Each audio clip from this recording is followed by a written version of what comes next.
The sun burned across the golden horizon of Alkamar, a forgotten desert town where stories of warriors still echoed through the dunes. In the heart of its silence stood Ghazi Idris, a man known not for conquest, but for the justice he brought to the weak. His armor was simple, his sword carried the names of those he vowed to protect. One evening, an American journalist, Emily Carter, arrived in Alkamar to document what she believed was an ancient legend. But when she met Idris, she realized he was no myth. He was real, breathing, and burdened with a past scarred by war and faith. "Why do they call you Ghazi?" Emily asked, her camera trembling slightly. Idris smiled faintly. "Because I fight, not to kill, but to remind mankind what honor means." That night, under the desert sky, she recorded his words. "A sword is pure only when it defends the innocent. When it thirsts for power, it becomes poison." Those words would later echo far beyond Alkamar, across oceans, into hearts that had long forgotten what true heroism meant. Days passed in and Emily's footage of Ghazi Idris began to reach international news channels. The world watched a warrior who prayed before battle and refused to harm captives. Some called him a saint in armor and others marked him as a man lost in time. Then, when morning, the silence of the desert shattered, one oil company from overseas began clearing land sacred to Idris's people. Machines roared across the dunes, crushing graves and erasing history. Idris stood before them, a sword in hand, blocking their way. "This land is not for sale," he said calmly. The American contractor replied, "We have permission." "Step aside, old man." Emily, filming nearby, whispered, "Idris, they'll arrest you."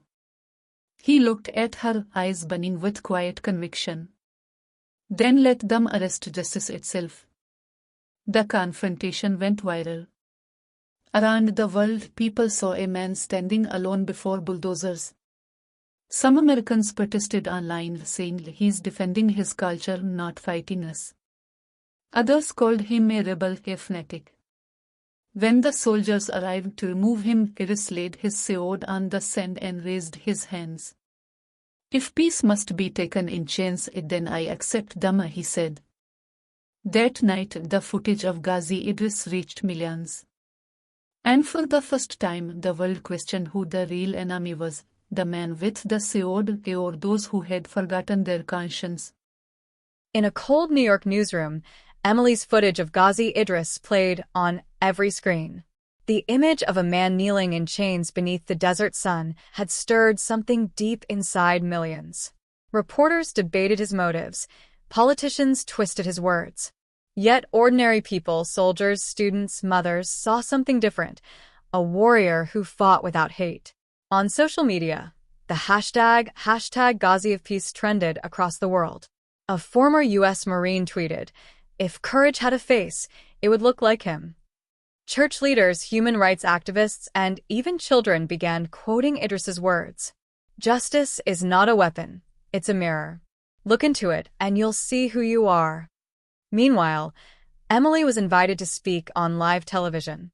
Sitting before bright cameras, she said softly, "I met a man who should have hated the world, but instead, he forgave it. He didn't fight for revenge. He fought to keep mercy alive." In the desert prison, Idris heard distant echoes of this new movement. Guards whispered his name, wondering if they were holding a saint or a threat. Each night he prayed, not for freedom, but for awakening. One guard asked him, "Why don't you curse those who betrayed you?" Idris smiled faintly, "Because a curse builds walls. A prayer opens doors." And somewhere far away, in a classroom in Chicago, a little boy raised his hand and said to his teacher, "Ma'am, I want to be brave like the Ghazi who forgave." The message had crossed oceans. But destiny was not done with Idris yet. The world was about to test his faith one final time. Weeks passed. The world's attention burned brighter than the desert sun. Protests rose across continents. "Free the Ghazi" became a cry of conscience. Emily returned determined to see Idris one last time. Through a narrow prison window, she found him sitting on the floor, calm as the moonlight that fell through the bars. Idris, she whispered, her eyes wet. People are fighting for you. He smiled gently. No, Emily.